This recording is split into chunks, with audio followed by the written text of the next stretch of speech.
புதுச்சேரி அருகே காலாப்பட்டு பகுதியில் உள்ள ஜெயா திரையரங்கில் நடிகர் கமல்ஹாசன் நடித்துள்ள விக்ரம் படம் திரையிடப்பட்டுள்ளது. இந்நிலையில் செவ்வாய்க்கிழமை இரவு காட்சி ஓடிக்கொண்டிருக்கும் போது திரையின் ஒரு பக்கத்தில் திடீரென தீப்பற்றி எரிய தொடங்கியது.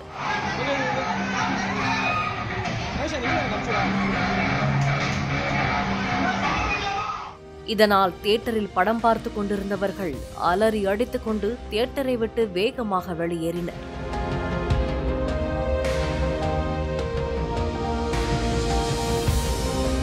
இதனால் அந்த பகுதியில் பெரும் பரபரப்பு ஏற்பட்டது.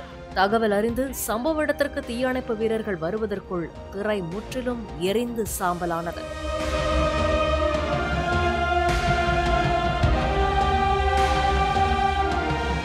முதற்கட்ட விசாரணையில் மின்கசிவு காரணமாக தீ விபத்து ஏற்பட்டுள்ளதாக தெரியவந்துள்ளது. மேலும் இச்சம்பவம் குறித்து காலாப்பட்டு போலீசார் விசாரணை நடத்தி வருகின்றனர்.